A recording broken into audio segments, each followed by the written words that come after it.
আলহামদুলিল্লাহ ওয়াসসালাতু ওয়াসসালামু আলা রাসূলিল্লাহ ওয়া বা'দ। আজকে মুহররম হিসেবে সময়ের দিকে লক্ষ্য করে আর কি মুহররম সম্পর্কে কিছু কথা বলার চিন্তা করলাম।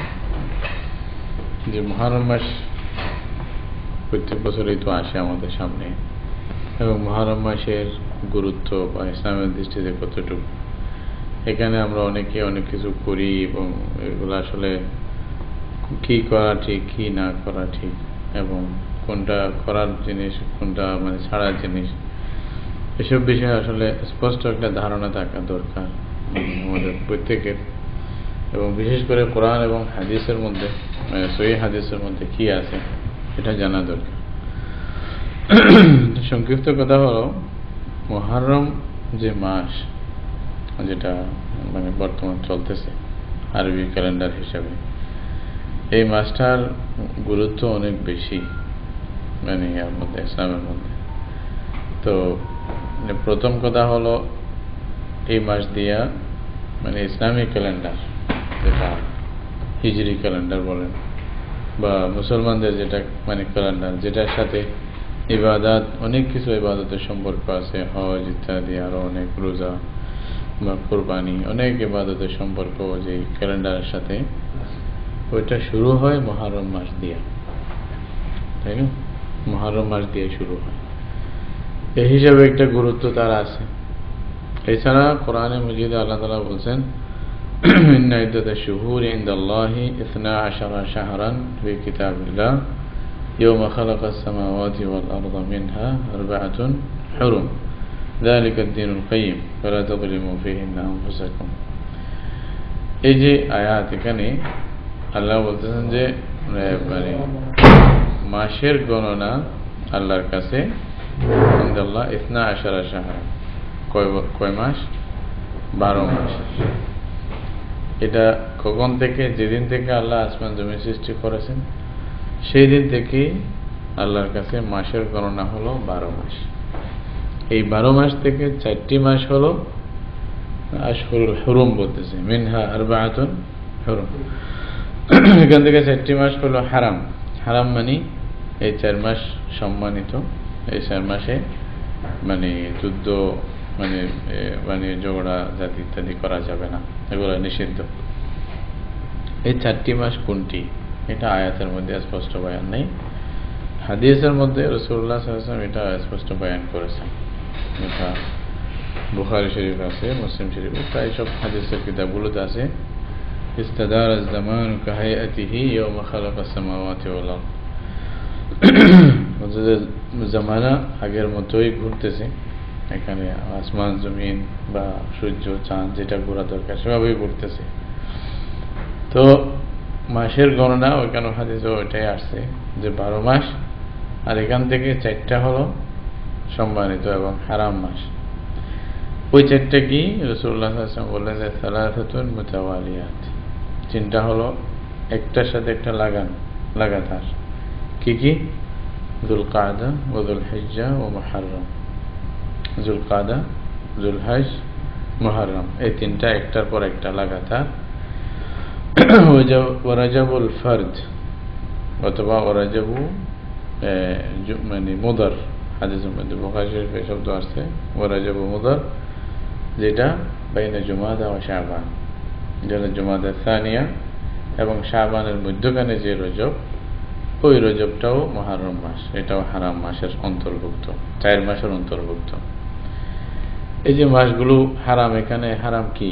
অর্থাৎ এখানে যুদ্ধ করবে না। এই 4টা মাস হারাম, যে এটার পিছনে একটা লজিক আছে। ওরা মুশরিকিনরা বা কুফাররা, তখন যারা ছিল আরবদের মধ্যে, তাদের একটা চিন্তা ভাবনা ছিল, ওই চিন্তার ভিত্তিতেই তারা এটাকে এভাবে বেছে নিয়েছিল বা সবাই মানত এই কথাটা। তো এটা আগে থেকেও ছিল, এটা হয়তো আগের শরীয়তের কোনো একটা অংশ বিশেষ হতে পারে, এভাবেই ছিল আর কি। তো এর পিছনে কারণ কি ছিল? 3টা মাস একসাথে, আবার রজব আলাদা, বছরের মধ্যখানে একটা, ওটা আবার মুহররম, এদিকে আবার 3টা একসাথে মুহররম হারাম বা সম্মানিত। এর পিছনে লজিক কি ছিল?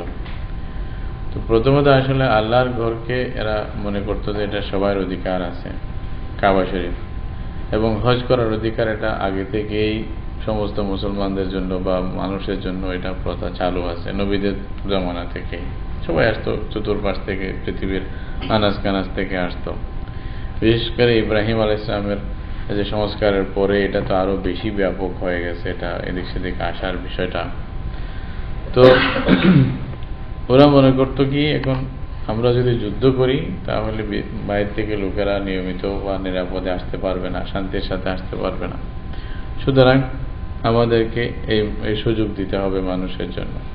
তাই কি করছে, হজের আগের যেটা মাস অর্থাৎ জুলহজ, যেটা হজের মাস, জুল কাদা পুরা মাসটার মধ্যেই এটা মানে যুদ্ধ বিগ্রহ ইত্যাদি সবকিছু এরা হারাম করে রাখছে, বা এই মাসে আর কোনো রকমের যুদ্ধ হবে না, কারো মানে কেউ কারো পিছনে পড়বে না, মানে কেউ কারোর সাথে মানে অন্যায় করবে না ইত্যাদি একটা ওয়াদা তাদের মধ্যে ছিল।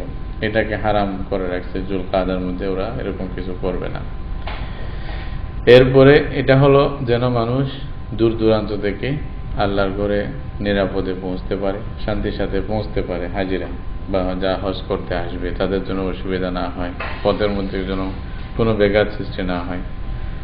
তারপরে হজের মাসেও এরা যুদ্ধকে হারাম মানে করে রাখছে নিজেদের জন্য, বা এটা নিয়ম ছিল, প্রথা চালু ছিল তাদের মধ্যে। কেন?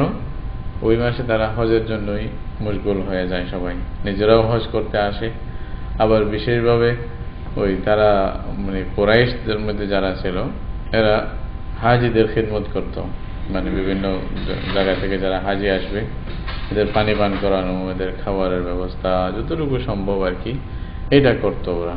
তো এই নিয়ে ব্যস্ত থাকতো, আর যুদ্ধ টুদ্ধর দিকে দেখতে পারতো না। 2 মাস গেল না, তারপরের মাসে ওরা কি করত, আরো একটি মাস যুদ্ধ থেকে বিরত থাকার জন্য সবাইকে বলতো, এবং তাদের মধ্যে এটা পরিচিত ছিল। ওইটা কেন? ওইটা হলো যেন মানুষ যারা আসছে, যারা মানে হজ করতে আসছে দূর দূরান্ত থেকে, তারা যেন নিরাপদে শান্তিতে নিজের বাসস্থানে পৌঁছতে পারে। তাও তো সময় লাগবে, তাহলে 1 মাস আসার জন্য, আর 1 মাস যাওয়ার জন্য, আর 1 মাস হজ করার জন্য, এই মোটমাট 3 মাস একসাথে লাগাতার। এটা হলো লজিক, একসাথে লাগাতার কেন হারাম হলো। এরপরে বছরের মধ্যখানে আবার একটা মাস যে হয়ে গেল, এটার পিছনে মানে লজিক কি ছিল, এটা হলো বছরের মধ্যখানে এমন একটা মাস রাখছে যে মাস মানে মানুষ কেউ যদি ওমরা করতে চায়, আল্লাহর ঘরে আবার আসতে চায়, তাহলে একবার সুযোগ দেওয়া দরকার। হজ ছাড়া যারা হজ করতে পারবে না, হয়তো এমনি আসবে কিছুদিনের জন্য করে যাবে, তো তখন তাদের জন্য একটা সুযোগ রাখছে রজব মাস। রজব মাসে বলছে যে এই মাসে যার ইচ্ছা আসতে পারবে, এই মাসে আমরা কারো কিছু করবো না, যুদ্ধ যুদ্ধ ইত্যাদি করবো, সব হারাম। এইভাবে 4টি মাস হলো মুহররম, হারাম। এখানে রাসূলুল্লাহ সাল্লাল্লাহু আলাইহি ওয়াসাল্লাম রজবের কথা বলতে গিয়া ওয়ারাজাবু মুদার শব্দ বলছে, যে মুদার গোত্রের রজব। তো এটার অর্থ কি? মুদার মানে কবিলা, এটা গোত্রের নাম আর কি। তো মুদারের রজব মানে এখানে আসলে রজবের 2টা অর্থ তাদের কাছে প্রচলিত ছিল আরবদের কাছে। কেউ মানে মুদার যে মানে গোত্র, এরা মনে করত রজব যে মাসটা হারাম, যে মাসটার মধ্যে মানে করা, যুদ্ধ করা ইত্যাদি হারাম, ওইটা হলো বাইনা জুমাদা ওয়া শাবান, জুমাদা সানিয়া, রজব, তারপরে শাবান। এবং জুমাদা সানিয়া এবং শাবানের মধ্যখানে যে মাস, এটা হলো রজব। এটা এদের ধারণা ছিল, বা এভাবেই তারা মনে করত। আরেকটা কবিলা ছিল রবিয়া বলে, রবিয়া এই কবিলা, ওনারা মনে করতো কি রজবের অর্থ যেটা মানে ওদের মানে মতে, পরিভাষা মতে রজব হলো বাইনা শাবান ও শাওয়াল। ওরা মনে করতো শাবান এবং শাওয়ালের মধ্যখানে যে মাস, ওই মাসকেই ওরা রজব বলতো। তাহলে ওইটা কোন মাস? রমজান মাস।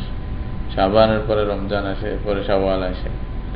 তো এইখানে রাসূলুল্লাহ সাল্লাল্লাহু আলাইহি ওয়াসাল্লাম এটা স্পষ্ট বললেন যে ওয়ারাজাবু মুদার, তাহলে তোমরা আবার রবিয়ার কথা মতে রমজানকে মনে করিও না, এটা রমজানের বাহিরে। এটা 4টা মাসের যে মানে সম্মান, এটা রমজানের পরে, মানে রমজান মাস তো আছেই সম্মানিত, এরপরে 4টি মাস সবচেয়ে বেশি সম্মানিত, এবং এটার মধ্যে রজবের যে কথাটা আসছে যে মাস হারাম, এটা হলো জুমাদা সানিয়া এবং শাবানের মধ্যখানের মাসটি, ওইটাই বোঝানো হয়েছে। এটা রাসূল স্পষ্ট করে বলে দিলেন, রজব মুদার শব্দ বলে। আরেকটা কথা, এখন এই যে মাসের ফজিলত আপনারা বুঝলেন, 4 সম্মানিত মাসের একটি, এটা মুহররম মাস, এই হিসেবেও গুরুত্ব, ইসলামিক ক্যালেন্ডারের প্রথম মাস এই হিসাবেও গুরুত্ব, বুঝলেন। আর এই ছাড়া রাসূলুল্লাহ সাল্লাল্লাহু আলাইহি ওয়াসাল্লামের হাদিস দ্বারা বোঝা আসে, এই যে 4টি মাস সম্মানিত বলতেছে, ওই 4টি মাসের মধ্যে কোনটি বেশি সম্মানিত, এটা রমজানের পরে আর কি। তো হাদিস দ্বারা বোঝা আসে এই 4টি মাসের মধ্যে মুহররম মাসে সবচেয়ে বেশি গুরুত্বপূর্ণ এবং ফজিলতপূর্ণ। ওইটা রাসূলুল্লাহ সাল্লাল্লাহু আলাইহি ওয়াসাল্লামের হাদিসের মধ্যে আছে, আফজালুস সালাতি বাদা ইয়ানি ফরাইদ, মানে জৌফুল লাইল, মানে শেষ রাত্রে যে নামাজ পড়ে, অর্থাৎ তাহাজ্জুদের নামাজ, এটা বাদাল ফরিদ আর কি, ফরজ নামাজের পরে তাহাজ্জুদের গুরুত্ব বেশি। ওয়া আফদালুস সিয়ামি বাদা রমাদান,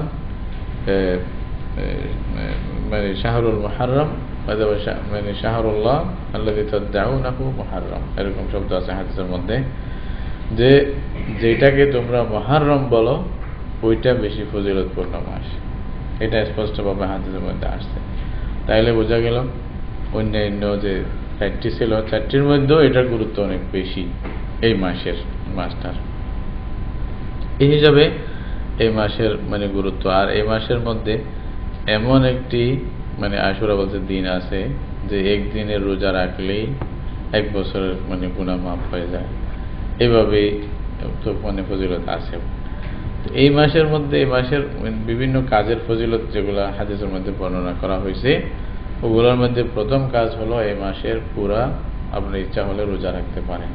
রাসূলুল্লাহ সাল্লাল্লাহু আলাইহি ওয়াসাল্লাম বলছেন যে অন্যান্য মাসের চেয়ে রমজানের পরে সবচেয়ে বেশি গুরুত্বপূর্ণ ফজিলতপূর্ণ মাস হলো রোজা হলো মুহররমের রোজা। মুহররম মাসে যদি রোজা রাখতে পারে, তো হাদিসের মধ্যে এটা শাহরুল্লাহ বলা হয়েছে, যে এটা আল্লাহর মাস। তো এক মাসকে যদি আল্লাহর দিকে নিসবত করা হয়, ওইটা সম্মানের জন্য আরো যথেষ্ট হয়ে যায়। বড় যেমন নাকি বাইতুল্লাহ বলতেছে, নাকাতুল্লাহ বলতেছে, মানে বিভিন্ন কোরআন এবং হাদিসে যেখানে আসছে, তো এটা শাহরুল্লাহ, এটা আল্লাহর মাস, এটা বলা হচ্ছে। তাহলে এখানে এই মাসের মানে তাহরিম, এটা একটু শক্ত এবং মজবুত। এটা এই জন্য বলা হয়েছে, কোনো লোকেরা আরো মানে জাহিলি যুগে এই মাসকে চেঞ্জ করে ওরা সফরকে ওর পরিবর্তে রাখতে চাইছিল। মুহররম সফর আছে না, তো আল্লাহ থেকে এটা নির্দেশ আসছে যে না, এটা করা যাবে না, যেরকম আছে সেভাবে রাখতে হবে। এই জন্য হয়তো রাসূল সাল্লাল্লাহু আলাইহি ওয়াসাল্লাম কথাটা শাহরুল্লাহ, এটা আল্লাহর মাস, তার এখানে উত্তরজিদা করবেন। এখান থেকেই কিন্তু মুসলমানেরা মানে এই যে হিসাব লেখা শুরু করছে, মানে হিজরি সনের প্রথম মানে মাস হিসাবে। তো এইসব কিছুর দ্বারা এই মাসের গুরুত্ব এবং মহত্ব বুঝে আসে, এবং যে খুবই গুরুত্বপূর্ণ একটি মাস, ইসলামের মধ্যে তার মর্যাদা বেশি, এটা বুঝে আসে। এরপরে যেটা কথা হয়, এই মাসের রোজা আপনি মানে সারা মাস যদি রাখেন তাও কোনো অসুবিধা নেই, সারা মাসও রোজা রাখতে পারেন। তো যদিও বা হাদিসের মধ্যে আছে যে রাসূলুল্লাহ সাল্লাল্লাহু আলাইহি ওয়াসাল্লাম শাবান মাসে বেশিভাবে রোজা রাখতেন। হ্যাঁ, ওইটা হয়তো এটাও হইতে পারে, কেউ মুহাদ্দিসিনরা বলতেছে হয়তো হতে পারে রাসূলুল্লাহ সাল্লাল্লাহু আলাইহি ওয়াসাল্লামের প্রথম যখন জানা ছিল না তখনকার কথা ছিল, যখন পরে জানা হয়েছে যে এই মাসের ফজিলত উত্তম বেশি, তখন থেকে বিভিন্ন কারণে রাখতে পারেন নাই, কিন্তু আসল যেটা নবী হিসাবে যেটা বলা দরকার ছিল বলে দিয়েছেন যে এই মাসে উত্তম বেশি। সুতরাং কেউ চাইলে এই মাসে বেশি বেশি রোজা রাখতে, এটা উত্তম বেশি রোজা রাখতে পারে। বিশেষভাবে এই মাসের 10 তারিখ, যেটাকে আশুরা বলতেছে, এই দিনের রোজার ফজিলত অনেক বেশি। হাদিসের মধ্যে আছে রাসূলুল্লাহ সাল্লাল্লাহু আলাইহি ওয়াসাল্লাম বলতেছেন যে আশুরা রোজার মানে যে রোজা, এই রোজার মধ্যে আমার আশা যে এটার দ্বারা আল্লাহ তাআলা আগের 1 বছরের গুনাহ ক্ষমা করে দেবেন। যে 1 বছর চলে গেছে, অতিবাহিত হয়েছে, এরকম 1টি বছরের গুনাহ ক্ষমা করে দেবেন। ওই আরাফা রোজার দ্বারা 2টি বছরের রোজা মানে গুনাহ ক্ষমা করে দেয়, এবং আশুরা রোজার দ্বারা আল্লাহ তাআলা 1 বছরের গুনাহ ক্ষমা করে দেবেন। স্বাভাবিক যখনই বলা হয় যে গুনাহ ক্ষমা করা হবে, বা তাকফিরুস সাইয়্যাত বা গুফরানুজ যুনুব যেখানে আসে, তো এটার অর্থ এটাই হয় যে মানে সগীরা গুনাহগুলো আল্লাহ ক্ষমা করে দেবেন। তবে কবিরা গুনার জন্য আপনাকে আমাকে তওবা করতে হবে। হয়তো কারো যদি এরকম তকদিরে থাকে মানে কবিরা গুনাহ থেকে বা তওবার যদি নিয়ত থাকে, তাহলে আল্লাহ তাআলা তাকে কবিরা গুনাহ তার কবিরা গুনাহও ক্ষমা করবেন যদি তওবার নিয়ত থাকে সাথে সাথে। তাহলে এটাই আমরা নিশ্চিত যে মানে একদিনের রোজায় আল্লাহ তাআলা 1 বছরের গুনাহ আমাদের ক্ষমা করবেন, যে মানে যতটুকু আছে আর কি। কেউ বলতে পারে যে গুনাহ তো মানে ওই যে আরাফার রোজার দ্বারা 2 বছরের ক্ষমা হয়েছে, তাহলে আর 1 বছরের কি দরকার? কথার কথা কেউ তো প্রশ্নও করতে পারে। তা আসলে কি গুনাহ কত যে হচ্ছে এটা তো আমরা জানিও না। অনেক সময় যে মানে পাপ যে কত হচ্ছে এটা তোর কোনো হিসাব নাই আমাদের, তাই না? তো হয়তো আমরা যেটাকে সওয়াব মনে করতেছি ওইটাও গুনাহ হইতে পারে, এরকমও হয় অনেক সময় দেখা গেছে। যেমন নাকি এই যে আল্লাহর বান্দাকে নাকি বলা হয়েছে যে উনি মানে গুনাহ থেকে বাঁচার খুবই চিন্তা করতেন, মানে সবসময় গুনাহ থেকে বাঁচার চেষ্টা করতেন যে গুনাহ করবেন না। যখন ইন্তেকাল করলেন, স্বপ্নে দেখতেছে ইন্তেকাল করলেন, ইন্তেকালের পরে ওনার অনেক আমল মানে একেবারে মানে ভরি ভরি আমল, মানে গুনাহ নেই, সব সওয়াব। তো ওনাকে বলা হচ্ছে আল্লাহর রহমতে তুমি জান্নাতে যাও। তুমি বলছো এতগুলি সওয়াবের ডাল, তাও আল্লাহর রহমত ছাড়া যেতে পারবো না?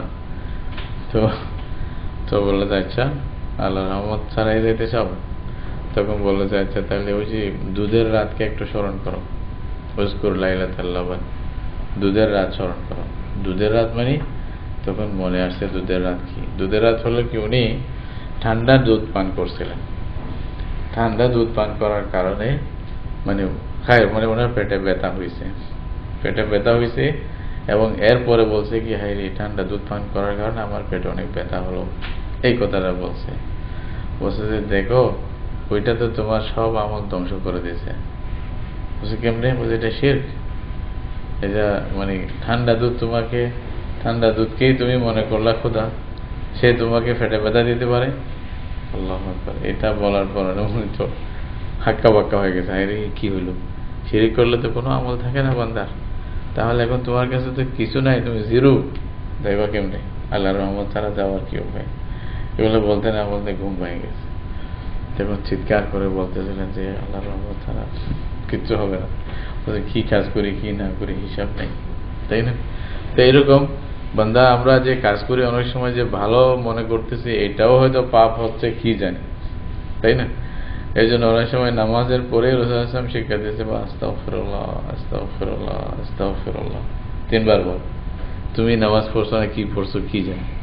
কারণ হাদিসের মধ্যে আছে কেউ নামাজ পড়ে নামাজের অর্ধেক পায়, আর কেউ নামাজ পড়ে নামাজের 3 ভাগের 1 ভাগ পায়, আর কেউ 6 ভাগের 1 ভাগ পায়, 8 ভাগের, কেউ 10 ভাগের 1 ভাগ পায়, আর কেউ নামাজের মধ্যে কিচ্ছু পায় না, বরং নামাজটা তার জন্য ক্ষতি হয়ে দাঁড়ায়। ফাওয়াইলুল লিল মুসাল্লিন আল্লাযীনা হুম আন সালাতিহিম সাহুন আল্লাযীনা হুম ইউরাউন ওয়া ইয়ামনাউনাল মাউন। রাসূলুল্লাহ সাল্লাল্লাহু আলাইহি ওয়াসাল্লাম বলেন মান সাল্লা ইউরাই ফাকাদ আশরাক। মানুষকে দেখানোর জন্য নামাজ পড়লো তো শিরিক করলো, যে সওয়াব তো দূরের কথা, শিরিক কবিরা গুনাহ হবে এই নামাজের কারণ, তাই না? তো আমরা জানি না কখন কি হয়ে যাচ্ছে বা কত গুনাহ হচ্ছে, এসব নাই। তো সুতরাং যত বেশি পারি এটাকে খণ্ডন করার মতো মুসার মতো ব্যবস্থা করা আমাদের দরকার বেশি, ঠিক না? যতই হোক। তো এই জন্য যেটাই সুযোগ পাওয়া যায় ওইটাই আমরা গ্রহণ করি। হয়তো মনে করলেন ঠিক আছে আমলগুলো মুছে গেছে, এখন জমা স্টক রয়েছে, তো হয়তো পারে আপনার আত্মীয় স্বজনদের মধ্যে যারা গুনাহগার তাদের গুনাহ আল্লাহ ক্ষমা করে দেবে, এটার কারণে আপনার কারণ। এটাও কোরআনে এক জায়গায় বলা আছে ওয়াল্লাযীনা আমানু ওয়াত্তাবাআতহুম যুররিয়্যাতুহুম বিঈমানিন আলহাকনা বিহিম যুররিয়্যাতাহুম ওয়া মা আলাতনাহুম মিন আমালিহিম মিন শাই। তাহলে যারা ঈমানের সহিত যদি মানে এই যে আত্মীয় স্বজনদের মানে যে সন্তান সন্ততি এরা যদি পিছনে আসতে পারে, মিলতে পারে, তাদের আমলি দুর্বলতা থাকলেও হয়তো বড়দের মানে মজবুত আমল এবং তাদের যে উদ্বৃত্ত যা ছিল ওগুলোর কারণে আল্লাহ তাআলা ওদেরকেও এদের মর্তবা দান করবে। এটা উল্টার দিকেও হবে, এটাও আছে, কোরআনের মধ্যে আছে, বোঝা যায়। তো সুতরাং আমরা আল্লাহর ফজিলত, আল্লাহর সওয়াব এবং এই যে গুনাহ ক্ষমা করার যে ব্যবস্থা, এগুলা থেকে কোনোদিন আমরা মানে মানে অমুখাপেক্ষী নয়, আমরা সবসময় এগুলোর মহতাজ। যেমনি হোক আমরা বেশি করে নেওয়ার চেষ্টা করব। বারহান রাসূলুল্লাহ সাল্লাল্লাহু আলাইহি ওয়াসাল্লাম যেটা বলছেন যে একটি রোজা আপনার 1 বছরের গুনাহ আল্লাহ ক্ষমা করে দেবে। এটা কম কথা নয়, অনেক বড় একটা জিনিস যেটা পাওয়ার মতো। তো এই যে আশুরার রোজার এত ফজিলত, এটার পিছনে ইতিহাস কি, একটা বিরাট একটা ইতিহাস রয়েছে এটার পিছনে। এই ইতিহাসের দিকে ইঙ্গিত করা হয়েছে, যেটা হাদিসের মধ্যে আপনি যদি আশুরার রোজার ব্যাপারে দেখা যায় তাহলে এটা পাওয়া যাবে। যতটুকু রাসূলুল্লাহ সাল্লাল্লাহু আলাইহি ওয়াসাল্লামের জীবনে দেখা যাচ্ছে আশুরার রোজার ব্যাপারে, এর 4টি অবস্থা দেখা যায় রাসূলুল্লাহ সাল্লাল্লাহু আলাইহি ওয়াসাল্লামের। প্রথমত কুরাইশের মধ্যে মানে এই যে মক্কা শরীফে যখন রাসূলুল্লাহ সাল্লাল্লাহু আলাইহি ওয়াসাল্লাম ছিলেন তখন রাসূলুল্লাহ সাল্লাল্লাহু আলাইহি ওয়াসাল্লাম রোজা রাখছে, এটা দেখা যায়। উনি নিজেও রোজা রাখতেন, কুরাইশরাও রোজা রাখত, এটা দেখা যায়। মদিনা শরীফে যাওয়ার পরে তখনও তিনি রোজা রাখছেন, হ্যাঁ ওখানে নিজেও রাখছেন, আবার রোজা রাখার আদেশ দিচ্ছেন। এটা কিসের আগে? রমজানের রোজা ফরজ হওয়ার আগে। 2 অবস্থা না? রমজানের রোজা যখন ফরজ হলো তখন রাসূলুল্লাহ সাল্লাল্লাহু আলাইহি ওয়াসাল্লাম বললেন যে যার ইচ্ছা রাখো, যার ইচ্ছা না রাখো, এইটা বললেন। তখন একটি রোজা রাখতেন। পরে যখন রাসূলুল্লাহ সাল্লাল্লাহু আলাইহি ওয়াসাল্লামকে স্পষ্ট হলো যে ইহুদিরাও এই রোজাটা রাখে, তখন আল্লাহ রাসূল সাল্লাল্লাহু আলাইহি ওয়াসাল্লাম বললেন যে আমি যদি আগামী বছর জীবিত থাকি তাহলে আমি 9 তারিখও 10-এর সাথে 9 তারিখও রোজা রাখবো। রাসূলুল্লাহ আছে কথা বলছে, এটাও রোজা রাখবো। তাহলে 4টা অবস্থা দেখা যায় রাসূল সাল্লাল্লাহু আলাইহি ওয়াসাল্লামের এই রোজার ব্যাপারে। তো 4টা মিলেলেই মানে ঘটনাটা হয় মেইন আর কি। তো এই যে আশুরার রোজা রাখবে, এটার মানে ইতিহাস কি ছিল? ইতিহাস যদি আমরা দেখি তাহলে এই মানে জাহিলি যুগে যেটা দেখা যায়, এটা একদিন দিনটা তাদের কাছে খুব প্রসিদ্ধ ছিল আসলে, যে আশুরার দিনটি। ওরা ওই দিনে রোজা রাখত, কাফের মুশরিকরাও রোজা রাখত, রাসূলুল্লাহ সাল্লাল্লাহু আলাইহি ওয়াসাল্লাম নিজেও রোজা রাখতেন ওই দিনে। ওই দিনে তাদের মধ্যে বড় একটা কাজ হতো, এটা হলো কাবা শরীফের যে মানে পর্দা, যেটা চতুর্পাশে যেটা গিলাফ, ওইটা সেই দিন চেঞ্জ করা হতো। কোন দিন? আশুরার দিন। আশুরার দিনেই কাবা শরীফকে আবার নতুন কাপড় পরানো হতো, এবং আরো মনে করতো এটা মানে খুব সম্মানিত দিন, এটা তাদের কাছে পরিচিতও ছিল, তারা আগে থেকেও জানতো। হয়তো আগেরকার নবীদের কিছু হয়তো মানে কিছু নিদর্শনাবলী মানে অংশবিশেষ রয়ে গেছিল, এগুলা থেকেই তারা হয়তো নিচে জিনিসটা যেভাবে হোক খুব পরিচিত একটি দিন ছিল তাদের কাছে, ওই দিনকে সম্মান করত এবং রোজা রাখত। তো রাসূলুল্লাহ সাল্লাল্লাহু আলাইহি ওয়াসাল্লামও সেদিন রোজা রাখত। এখন যদিও বা হয়তো আশুরার দিনে মানে কাবা শরীফের গিলাফ চেঞ্জ করা হয় না, এখন হয়তো আরাফার দিনেই চেঞ্জ করা হয়, এটা আপনারা জানেন হয়তো, যারা যারা জানেন। আরাফার দিন যখন হাজিরা সবাই হজের মধ্যে চলে আসে তখনই কাবা শরীফের গিলাফ যেটা ওই কালো, এটা চেঞ্জ করা হয়। প্রত্যেক বছর হয়তো আপনারা টিভিতে দেখতেও পারেন ওরকম করে। তো তখনকার জামানায় কিন্তু আশুরার দিনেই করা হতো। এতটুকু ছিল জাহেলি যুগে রাসূলুল্লাহ সাল্লাল্লাহু আলাইহি ওয়াসাল্লামের মানে যে আশুরার রোজা রাখার কথা। মদিনা শরীফে যখন গেলেন আগার আদত হিসাবে তখনও রাসূলুল্লাহ সাল্লাল্লাহু আলাইহি ওয়াসাল্লাম রোজা রাখছেন, এবং রোজা শুধু রাখছেন যে তা নয়, রোজা রাখার আদেশও দিয়েছেন সাহাবায়ে কেরামকে, নিজেও রাখছেন, অন্যদেরকেও রাখতে বলছেন। তো যেহেতু আদেশ দিয়েছেন, এটা এখন আর রোজা রাখাটা ইচ্ছাকৃত না, এটা ওয়াজিব হয়ে গেছে। যারা আছে সবাইকে রোজা রাখতে হবে। সাহাবায়ে কেরামের কোনো সাহাবীদেরকে বিভিন্ন গ্রামে পাঠিয়েছেন রাসূলুল্লাহ সাল্লাল্লাহু আলাইহি ওয়াসাল্লাম, বলছে যে ঘোষণা করে দাও যে ব্যক্তি সকাল থেকে কিছু খায় নাই সে যেন রোজা রাখে পুরোপুরি আজকে মানে আশুরার দিন, আর যে সকাল থেকে কিছু খাইছে সে যেন এখন থেকে আর না খায় এখন রোজা রাখবে, হ্যাঁ মানে পুরো দিনটা রোজা রাখবে। তাহলে এটা ওয়াজিব হয়ে গেছিল। এই ওয়াজিব মতে আমল করছে মুসলমানেরা, কিন্তু যখন রমজানের রোজা ফরজ হলো তারপরে রাসূলুল্লাহ সাল্লাল্লাহু আলাইহি ওয়াসাল্লামের আদেশ আসলো আবার, এখন রমজানের রোজা যেহেতু ফরজ, তাহলে আশুরার রোজা রাখা তোমাদের জন্য জরুরি না, ওয়াজিব না। মান শাআ ফালইয়াসুম ওয়া মান শাআ ফালইয়াতরুক, যার মন চাইবে রোজা রাখবে, যার মন চাইবে রোজা রাখবে না, এই কথাটা বললেন। এরপরে সাহাবায়ে কেরামদের মধ্যে অনেকে রাখতেন, অনেকে রাখতেন না, কিন্তু রাসূলুল্লাহ সাল্লাল্লাহু আলাইহি ওয়াসাল্লাম নিজে বললেন যে ওয়া আনা আসুম, আমি রোজা রাখবো এবং এই রোজার মধ্যে আমার আশা 1 বছরের আল্লাহর গুনাহ ক্ষমা করে দিবে। এই জন্যই মানে এই রোজাটা অবশ্যই রাখবেন। পরে যখন রাসূলুল্লাহ সাল্লাল্লাহু আলাইহি ওয়াসাল্লাম জানতে পারলেন ইহুদিরাও রোজা রাখে, তখন জিজ্ঞাসা করলেন যে ইহুদিরা কেন রোজা রাখে এই দিনে? তো ওনারা বলল যে এই দিন এমন একটা দিন যে দিনে আল্লাহ তাআলা মূসা আলাইহিস সালামকে ফেরাউন এবং ফেরাউনের এই যে সম্প্রদায় থেকে আল্লাহ তাআলা মূসা আলাইহিস সালামকে নাজাত দিয়েছিলেন এই দিনে। সুতরাং ওই দিন মূসা আলাইহিস সালাম শুকরিয়া হিসেবে রোজা রাখছেন। তো রাসূলুল্লাহ সাল্লাল্লাহু আলাইহি ওয়াসাল্লাম তখন বললেন যে নাহনু আহাক্কু বিমূসা মিনকুম, মূসার সবচেয়ে বেশি হকদার তো আমরাই। অর্থাৎ ইহুদিরা তো মূসা আলাইহিস সালামের কোনো কিছু রাখেনি, কোনো একটা যে গুরুত্বপূর্ণ যেটা ওনার আদেশ ছিল, কোনো একটা আদেশ তারা মানেনি। কারা? ইহুদিরা। এবং তারা সব ভঙ্গ করছে। আর আমরাই হলাম মূসা যে ফিকির নিয়ে, যে চিন্তা নিয়ে, যে মিশন নিয়ে এসেছিল, আমরা সেই ওই মিশনকেই তো পরিপূর্ণ করার জন্য আসছি। রাসূলুল্লাহ সাল্লাল্লাহু আলাইহি ওয়াসাল্লাম শেষ নবী হিসাবে ওটাই তো ইসলামকে পরিপূর্ণ করবেন। তো সুতরাং আমরাই তো বেশি হকদার, মূসা আমাদের ভাই। সুতরাং মূসা আলাইহিস সালাম যে আল্লাহর শুকরিয়া হিসাবে রোজা রাখছে, আমরাও সেই হিসাবে ওই কথা স্মরণ করে আল্লাহর বড় একটি নিয়ামত পেয়েছিলেন মুসলমানেরা। এই দিনের মধ্যে মুসলমানদেরকে আল্লাহ অনেক বড় একটি নিয়ামত দিয়েছেন, কাফেরদের থেকে আল্লাহ তাআলা মুক্তি দান করেছেন এবং কাফেরদের উপরে বিজয় দান করেছেন। তাহলে এটা বড় একটা নিয়ামত। এই নিয়ামতের শুকরিয়া হিসেবে আমরা রোজা রাখবো। রাসূল নিজেও রোজা রাখছেন, তারপরে রোজা রাখার আদেশও দিয়েছেন। কিন্তু পরে রাসূলুল্লাহ সাল্লাল্লাহু আলাইহি ওয়াসাল্লাম এটা একটা রাসূলুল্লাহ সাল্লামের অন্য ইয়ার মধ্যেও দেখা যায়, ইহুদি এবং খ্রিস্টানদের বিরোধিতা করা এটা উনি ভালোবাসতেন ইবাদতের ক্ষেত্রে, অন্য ক্ষেত্রে যেখানে স্পষ্ট কোনো বর্ণনা আসবে না শরীয়তের মধ্যে, ওইসব বিষয়গুলোর মধ্যে তাদের বিরোধিতা করবে। যেমন ইবাদতের ক্ষেত্রেও এরকম। তখন রাসূলুল্লাহ সাল্লাল্লাহু আলাইহি ওয়াসাল্লাম বলছেন যে সুমু ইয়াউমা আশুরা, আশুরা রোজা রাখো, ওয়া খালিফু ফীহি আল ইয়াহুদ ওয়ান নাসারা, কিন্তু এখানে তোমরা ইহুদ নাসারার বিরোধিতা করো। এখন বিরোধিতা কেমনে করবে? তো কোনো হাদিসে এরকম শব্দ আসছে, তোমরা হয়তো এর আগে একদিন রোজা রাখো অথবা এর পরে একদিন রোজা রাখো, তাই না? এরকম কথা বলা হয়েছে। কি বলা হয়েছে? একদিন আগে রোজা রাখবে, দেখে আসো, আর অথবা একদিন পরে রোজা রাখবে। তাহলে মোটমাট শুধু একদিন না, ওরা একদিন রাখতো, তোমরা 2 দিন রাখো।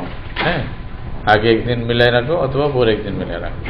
তাহলে এই বিরোধিতাটা যদি শুধু একদিন রাখি তাহলে তাদের মতো হয়ে যাচ্ছে, আর যদি 2 দিন রাখি তাদের কথার বিরোধিতা হচ্ছে। কিরকম? 9-10 অথবা 10-11, ঠিক না?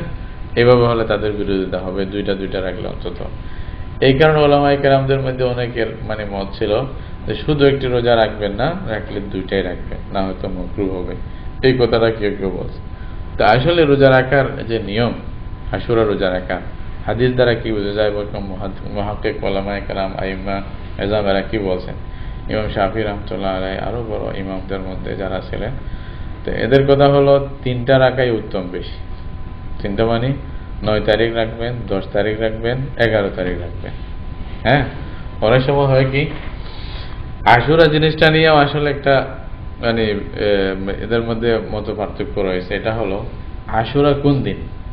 আশুরা কি 10 তারিখকে বলবে নাকি 9 তারিখকে বলবে? কেউ কোনো মুহাদ্দিসের কথা হলো এটা 9 তারিখে আশুরা বলা হচ্ছে। এটা কেউ দলিলও দিয়েছে ওরা, যে কোনো হাদিসের মধ্যে আছে যে তুমি যখন মুহররমের চাঁদ দেখবে তখন 1, 2, 3 করে গণো, যখন 9 তারিখ হবে সেই দিন রোজা রাখো। ওইটাই আশুরা রোজা, এরকম বলা হয়েছে। তো এই হিসাবে কেউ বলতেছে 9 তারিখ ওইটাই আশুরা। তা আসলে যে কথাটার উপরে সবাইকে প্রাধান্য দিয়েছে, যে কথাকে, ওই হিসাবে যদি দেখা যায় তাহলে আসলে 10 তারিখ যেদিন ওইটাই আশুরা, 9 তারিখে আশুরা না। কারণ ওইটা যদি হতো, 9 তারিখে যদি আশুরা হতো, রাসূলুল্লাহ সাল্লাল্লাহু আলাইহি ওয়াসাল্লাম পরে এটা বলতেন না, লা ইন বাকিতু ইলা কাবিল লা আসুমান্না তাসিয়া, এটা বলতেন না যে 9 তারিখও রাখবো, এটা আর বলতেন না। এখানে যদি 9 তারিখের কথা আসছে, সুতরাং 10 তারিখই আশুরা হবে, এটা পরিভাষা হিসাবেও বোঝা যায়, আবিধান হিসাবেও বোঝা যায়, 10 তারিখেই আশুরা হবে। কিন্তু 10 তারিখেই যে আশুরা হবে, অনেক সময় হয় কি জানেন, চাঁদ দেখা গেছে যে ওইটা হয়তো এদিক সেদিকও হতে পারে, একদিন আগে পিছিয়ে হয়ে যেতে পারে চাঁদ দেখার বিষয়টা, অত ভালোভাবে খেয়াল করে নাই, একদিন পরে হয়ে গেছে, একদিন আগে হয়ে গেছে। তাহলে হয়তো যদি মনে করেন যে একদিন আগে চাঁদ উঠেছিল, আমরা একদিন পর থেকে শুরু করছি, তাহলে 9 তারিখও যদি রাখেন এটাই আশুরার মধ্যে পড়ে যাচ্ছে। আর যদি মনে করেন যে একদিন আগে থেকেই শুরু করে দিয়েছেন, তাহলে 10 তারিখ রাখলে 10 তারিখেরটা পড়ছে, আবার 11 তারিখ রাখলে তো নিশ্চিত। এই জন্য ইমাম শাফি রহমতুল্লাহ আলাইহি আরো কিছু ইমামদের রায় হলো 9, 10, 11 3 দিন যদি রাখেন এটা বেশি উত্তম, এটা ভালো বেশি, তাই না? 9, 10, 11 হ্যাঁ, 3 দিন, মানে আশুরার আগে, তাসুআ, আশুরা, হাদি আশার, এই 3 দিন রাখবে। এটা ইবনুল কাইয়্যিম জাওযী রাহমাতুল্লাহ আলাইহি যাদুল মাআদের মধ্যেও বলছেন, এরকম আপনারা রাখতে পারেন। অথবা যেরকম ভাবে বলা হাদিসের মধ্যে আছে যে হাদিস রাসূলুল্লাহ সাল্লাল্লাহু আলাইহি ওয়াসাল্লাম বলছে যে আমি যদি বাঁচি থাকি 9 তারিখ সহ রাখবো, 2টা রাখবো, তা 9, 10 এটা আরো বেশি। কেউ কেউ বলছে হাদিসের মধ্যে যেহেতু স্পষ্ট আসছে এটাই উত্তম, বেশি 9, 10 রোজা রাখবো। এটার সাথে একদিন মিলাইলে মাসে 3টা রোজা যেটা হাদিসের মধ্যে আছে সুন্নত মতো ওইটাও হয়ে যায়, এটা আরো ভালো বেশি। আর যদি কেউ চায় মানে ইয়ার পরে 10-এর সাথে আরেকটা মিলাই 11 রাখতে পারে, এইভাবেও ইহুদিদের বিরোধিতা হবে। আর লিস্ট কেউ একেবারে বলছে যে না এত বেশি পারবো না, শুধু একটাই রাখবো, ওইটার অনুমতি আছে কিনা? এটা অনুমতি আছে, ওটা অসুবিধা নাই। আরেকটা বেশি রাখা মুস্তাহাব, ওয়াজিব নয়। শুধু 10 তারিখেও যদি রাখে ইনশাআল্লাহ সেও এই সওয়াব পাবে, যেহেতু অধিকাংশ হাদিস 10 তারিখের কথাই বলা হয়েছে।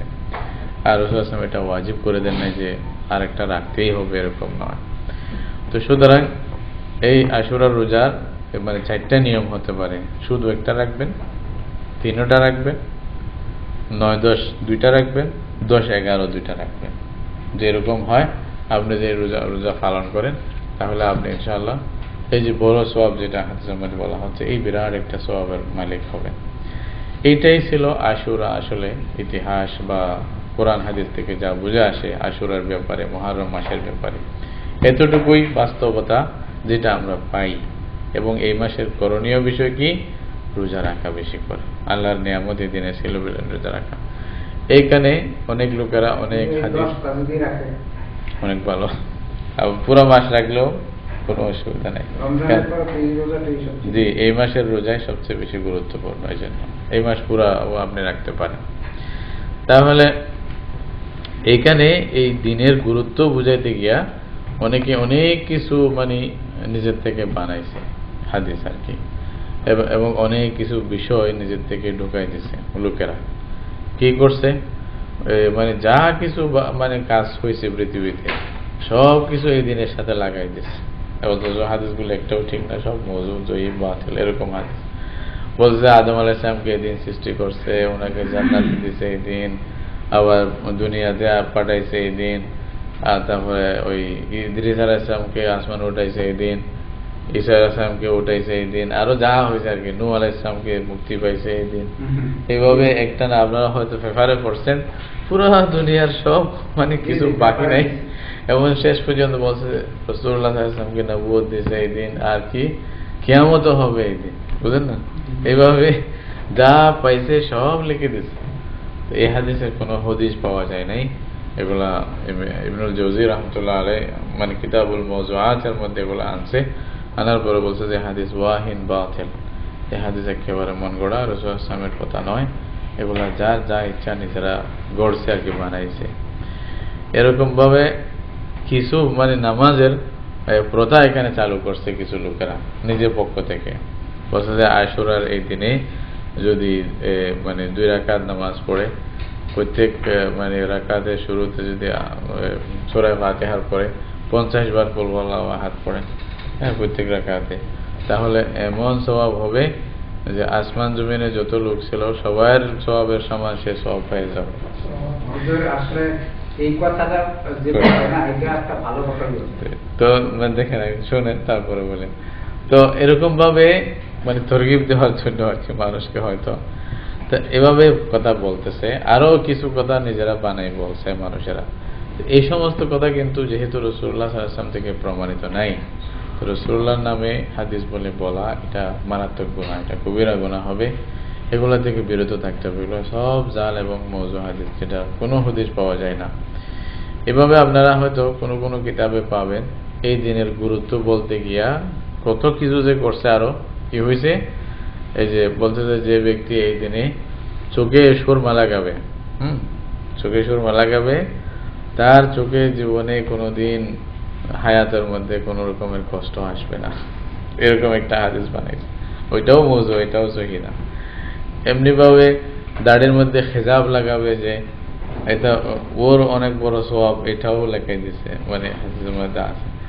আরেকটা মানে রহস্যজনক কথা হলো, যেটা কেউ মানে এদিন খাইতে ভালোবাসতেছে হয়তো, তো উনি আরেকটা হাদিস বানাইছে, বলছে যে ব্যক্তি আশুরার দিনে নিজের পরিবারের জন্য একটু ভালো খাবারের ব্যবস্থা করবে, সারা বছর তার জন্য আর কোনো অভাব হবে না, জবরদস্ত করে খাইতে পারবে। এইভাবে হাদিসগুলো বানাইছে। তো এই হাদিসগুলো আসলে ইবনে তাইমিয়া রাহমাতুল্লাহ আলাইহি বড় বড় ইমামরা হাদিসের, তোরা বলছে এটা মওযু, এটা জাল, এটা এই হাদিসের কোনো মানে ভিত্তি নাই। রাসূল সাল্লাল্লাহু আলাইহি ওয়াসাল্লামের নামে এসব কথা বলা এটা গুনাহ হবে, না, আল্লাহ রাসূলুল্লাহ বলেন নাই। অথচ এই দিনে পরে যে একটা ঘটনা হয়েছে, এটা হলো আপনারা জানেন, ওটা মানে প্রায় এরকম এই মানে আশুরার যে ইতিহাস যে বললাম, সহিহ হাদিসের দৃষ্টিতে যতটুকু বললাম, এটাই ছিল আশুরা রাসূলুল্লাহ সাল্লাল্লাহু আলাইহি ওয়াসাল্লামের জামানায়, এটাই ছিল আশুরা আবু বকরের জামানায়, এটাই ছিল আশুরা ওমরের জামানায়, ওসমানের জামানায়, আলীর জামানায়, এমনকি হযরত হাসান রাদিয়াল্লাহু আনহু, হযরত মুআবিয়া ইবনে আবি সুফিয়ান রাদিয়াল্লাহু তাআলা আনহু, সবাই জামানায় এটাই ছিল। এরপরে প্রায় 60 বছর পরে ইসলামের ইতিহাসের হযরত হুসাইন ইবনে আলী রাদিয়াল্লাহু তাআলা আনহুমা এই দিনে আসিয়া ওনার শাহাদাত বরণের ঘটনাটা এই দিনে ঘটছে, কারবালার ময়দানে। তো ইসলাম যে আশুরার গুরুত্ব দিচ্ছেন বা যেটা বলতেছেন, ওইটার সাথে হযরত হুসাইন রাদিয়াল্লাহু আনহুর শাহাদাতের কোনো সম্পর্ক নাই, কারণ থাকতেও পারে না, কারণ ওনার শাহাদাত হচ্ছে 60 বছর পরে। এর আগ থেকেই তো ইসলামের মধ্যে আশুরা আমরা দেখতেছি, কিন্তু ওই আশুরার মধ্যে এসব কিছু ছিল না যা বর্তমান আশুরার মধ্যে আমরা দেখতে পাই, তাই না? ওখানে কালো কাপড়ও ছিল না, কালো ইয়াও ছিল না। কিছু লোকেরা আছে তো সব কিছুই কালো, বুঝেন না? তো কালো না হইলে ওদের আবার অভিযোগ হয়। তো কোথায় বলছিলাম, একজন নাকি বলে ওই যে আশুরার সময়, মুহররমের সময় সাদা কাপড় পরছে আর কি। তো জিজ্ঞাসা করছে, ভাই কি তুমি এই সময় কালো কাপড় পরবে না? তো উত্তর দিছে যে, ভাই দিল কালো হইলে হয়েছে, কাপড় কালো না হইলেও কি হইলো, আমার দিল তো কালো আছে। তো এরকম আসলে সবকিছু ওরা কালো করে দিতে চাই, বেহুদা জিনিস আর কি। তো হুসাইন রাদিয়াল্লাহু তাআলা আনহুমা, এটা রাসূলুল্লাহ সাল্লাল্লাহু আলাইহি ওয়াসাল্লামের মানে জান্নাতের ফুল বলতেছে, আল্লাহ রাসূল বলতে রায়হানাতায়া ফিল জান্নাহ, হাসান হুসাইন এই দুজন আমার জন্য জান্নাতের ফুল, এবং সাইয়্যিদা শাবাবি আহলিল জান্নাহ, জান্নাতের যুবকদের সর্দার। আর রাসূলুল্লাহ সাল্লাল্লাহু আলাইহি ওয়াসাল্লামের মানে চেহারা, মানে জুবান মুবারক যে তাদের শরীরে লাগে না, এটা কোন জায়গা আছে যেখানে ছোটকাল থেকে কুলে করে যাদেরকে লালন পালন করছে আল্লাহ রাসূল চুমা দেন না, যেরকম কোন জায়গায় থাকবে, ছোট থেকে মানে এদেরকে বেশি আদর করতেন হযরত হাসান হোসেন রাদিয়াল্লাহু তাআলা আনহুমাকে। তো মানে এটা মানে ওনার পাওয়া ছিল, তকদির ছিল, এবং আল্লাহ তাআলা ওনাকে বড় মর্যাদা দান করবেন শাহাদাতের এই উম্মতের মধ্যে। সেই হিসাবে যেটা তকদিরে ছিল, এটা কেউ মানে খণ্ডন করতে পারবে না।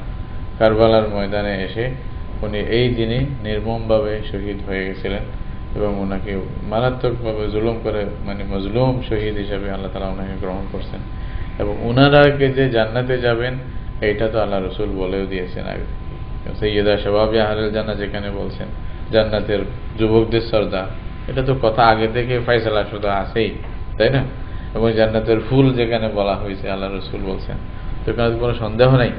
কিন্তু এদের মর্তবা মানে আল্লাহ তাআলা আরো বাড়ানোর জন্য সেভাবে একটা এই ঘটনাটা একটা মারাত্মক একটা মানে শুধুমাত্র ইত্তেফাক ছিল, এটার সাথে মানে আশুরার গুরুত্বের সাথে কোনো সম্পর্ক নেই। কিন্তু কিছু লোকেরা এটাকে কেন্দ্র করে মানে বেশ কিছু বেদাত সৃষ্টি করে দিয়েছে, অনেকগুলো বেদাত। মানে শয়তান আসলে হযরত হুসাইন রাদিয়াল্লাহু আনহুর মানে যে শহীদ হওয়ার ঘটনাটাকে মানে এই মানে আশুরার সাথে মিলে দুই রকমের বেদাত সৃষ্টি করছে যা দেখা যায়। একটা হলো খুব পেরেশানির বেদাত, আর একটা হলো খুশির বেদাত, উল্টা। কেউ কেউ মানে এত খুশি করতেছে, জীবনে যা খায় না আর মুহররম মাসে খাওয়া শুরু করবে, আশুরার দিন সবচেয়ে বেশি ভালো খানা মানে খাবে, সবচেয়ে ভালো লেবাস পরবে, এবং নিজের স্ত্রীদেরকে মানে পরাবে, আর এই যে কি বলা যায় জেওর জাতি ইত্যাদি সবগুলো সুন্দরভাবে দিয়ে দেবে। তো বললাম না ওই যে চোখে সুরমা লাগানো সেই যত রকমের বানাও সিঙ্গার করতে পারে সবগুলো এই মাসেই করবে। উল্টা এটা ওটা ঈদ বানিয়ে ফেলছে, ইহুদিরাও ঈদ বানাইছিল, এটা কিরকম করছে। আর কিছু লোকেরা পেরেশানি জাহের করতে গিয়া এমন হয়েছে যে সেই দিন বাস নিজেকে আঘাত করে রক্ত বের করতেছে, তারপরে মানে মুখে নাকে মাথায় আঘাত করতেছে এবং নিজে কাপড় ফেলে ফেলতেছে, তলোয়ার দিয়ে শিখ দিয়ে আঘাত করতেছে, এরকম যা আপনারা দেখতেছেন। তো এগুলো একটাও কিন্তু মানে ইসলামের মানে কোনো শিক্ষার সাথে মিল নাই। রাসূলুল্লাহ সাল্লাল্লাহু আলাইহি ওয়াসাল্লাম স্পষ্ট বলছেন, লাইসা মিন্না মান শাক্কাল জিয়ুব, মানে যে ব্যক্তি নিজের গরিবান ফাটবে অথবা নিজের চেহারার মধ্যে আঘাত করবে তা সে আমার উম্মত নয়, এটা বলছে রাসূলুল্লাহ। এবং মাল্লাতামাল হুদুদ বলছে সে আমার উম্মত নয়। তাহলে আমাদেরকে চিন্তা করতে হবে যে শোক পালন কতটুকু করা যায়। শোক পালনের যে ইসলামের নিয়ম আছে এটা হলো, কোনো ব্যক্তি যদি মারা যায় তাহলে আমি আর আপনি বেশি থেকে বেশি 3 দিন শোক পালন করতে পারি। 3 দিনের বাহিরে কোনোদিন শোক পালন, বাবার জন্য ভাইয়ের জন্য 3 দিনের বেশি শোক পালনের কোনো নিয়ম ইসলামের মধ্যে নাই। বেশি বেশি 3 দিন আপনি করতে পারেন মৃত্যুর পরে। কিন্তু নিজে কারো যদি স্ত্রীর যদি স্বামী মারা যায় তাহলে শুধু স্ত্রী একমাত্র স্বামীর জন্য 4 মাস 10 দিন ইদ্যত পালন করার যেটা নিয়ম আছে ইসলামের মধ্যে ওটা আছে। বাকি অন্য সবার জন্য 3 দিনের বেশি শোক পালনের নিয়ম নাই। এই শোক পালনের আবার কতগুলি নিয়ম আছে। রাসূলুল্লাহ সাল্লাল্লাহু আলাইহি ওয়াসাল্লাম যেটা বলছে শোক পালনের নামে বিলাপ করা, এই যে নিজেকে আঘাত করা, আমি কেন মরে গেলাম না, এই সেই ওনার নাম নিয়ে, তো এগুলা সব জাহিলি মানে প্রথা, যেটা রাসূলুল্লাহ সাল্লাল্লাহু আলাইহি ওয়াসাল্লাম নিষেধ করছেন। আর নিয়াহাতু মিনাল জাহিলিয়া, আল্লাহ রাসূল এটা বলছেন। সুতরাং এভাবে যদি আমরা নিজেকে আঘাত করতে যাই বা কাপড় চোপড় ফাটতে যাই, মানুষের কাছে এরকম একটা মানে হাস্যকর অবস্থা হয়ে যায়। মানে যে এরকম জুলুস যখন বের করে না, যে কতগুলি মানুষ এমনিই নিজেকে নিজে আঘাত করতেছে, রক্তাক্ত হয়ে যাচ্ছে, এসব দেখলে মানুষ পাগল বলবে, বলছে ইসলাম এটাই ইসলাম, এরকম মানে মানুষ অবাক হয়ে যায়। ইসলাম কি এটাই শিক্ষা দেয়? শিক্ষা দেয় না। যারা করতেছে আপনারা জানেন, তাদের বড় বড় মানে যারা আলেম, আগের জমানার যারা আলেম ছিলেন, তারাও এইসব কিছু নিষেধ করছেন, এখনো তাদের কিতাব এগুলো আছে। কিন্তু কেন জানে না, এটা একটা প্রথা চালু হয়ে গেছে যেটা থেকে তারা বিরত থাকে না, তাই না? ওদের দেখা দেখি আমাদের মধ্যেও এরকম অনেক কিছু হয়ে গেছে, যেটা মানে আমাদের মধ্যে এরকম হয়েছে। মানে আমরাও দেখেন আজকে যখনই মহরম শুরু হবে তখন অনেকেই ওদের দেখা দেখে কালো কাপড় পরা শুরু করে দেয়। এইখানে তো বাহারাইনে তো হয়তো 90% দেখবেন যে হ্যাঁ মহরম আসছে, ওদের আগে এরাই শুরু করছে, কালো কাপড় পরা শুরু করছে। এটা যা একটা প্রথা চালু হয়ে গেছে। এমনকি ভালো খাওয়ার মানে বাট মানে মানুষের মধ্যে তকসিম করা, এগুলা শুরু হয়ে যায়। এমনভাবে ওই যে আমাদের দেশে অনেক জায়গায় ফুতি ফরা শুরু হয়। ফুতি বুঝেন তো না, মানে যেগুলো মানে বৃদ্ধ লোকেরা গ্রামে বসে ফুতি পড়তো। ফুতি পরে মানে একজনে পড়বে, আরেকজন হ্যাঁ বলবে, হেও দিবে, হ্যাঁ মানে ওই যে হেও দিয়ে বলছে, হ্যাঁ ঠিক আছে আবার বলো, আগে বলো, আগে বলো, এইভাবে লম্বা লম্বা টানিয়ে পড়বে, সবাই বসবে, মনে করে এটা একটা ইবাদত। এগুলা সব মানে কুরুসম, আসলে কুপ্রথা। ওইখানে আরেকটা কাজ করছে আমাদের দেশে, বিষাদ সিন্ধু নামে যে বইটা লেখছে মানে যে মোশাররফ হোসেন, হ্যাঁ মীর মোশাররফ হোসেন, এই বইটা মারাত্মকভাবে আঘাত করছে সাহাবায়ে কেরামের উপরে এবং এই ইতিহাসের উপরে। ওখানে সব মিথ্যা কথাগুলি লেখা হয়েছে। আসলে সে নিজে একজন মানে তাদেরও লোক ছিল, একজন শিয়া পণ্ডিত ছিল।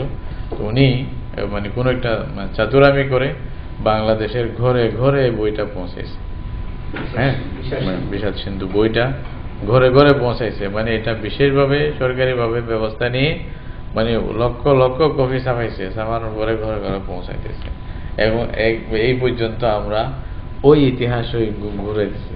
হয়তো কিছু সংখ্যক লোক হয়তো বাস্তব ঘটনা জানে কিনা আল্লাহু আলাম, অধিকাংশ লোকেরা এটা মানে হুসাইন রাদিয়াল্লাহু আনহুর মানে শাহাদাতের ঘটনা যদি পড়ে বিষাদ সিন্ধু দেখে কিছু যা পারেনি, সাবজেক্টে রাখা হয়েছে, জি পাঠ্যসূচি করে দেওয়া হয়েছে। অথচ এটার মধ্যে বিষ ছাড়া কিছু নেই। যেমন বিষাদ বলছে না, আসলেও বিষ, মানে এমন বিষ এটার ভিতরে ঢুকাইছে যেটা বলে আপনি শেষ করতে পারবেন না। সুতরাং এখানে অনেক মিথ্যা কথা আছে। এই বইটা কিন্তু পুরোপুরি ত্যাগ করা দরকার, এবং ফুতির প্রথা যেটা, এগুলো ত্যাগ করা দরকার। এগুলা মানে ইসলামের কোনো ঐতিহ্যের সাথে মেলে না, শিক্ষার সাথে মেলে না, সংস্কৃতির সাথে মেলে না। রাসূলুল্লাহ সাল্লাল্লাহু আলাইহি ওয়াসাল্লাম সব কিছু নিষেধ করছেন। আর এই যে আশুরার দিন করতে হবে, যে খানা পাকাইতে হবে, অনেকে দুরুজ করে 2টা মুরগি জবাই করবে। কেন?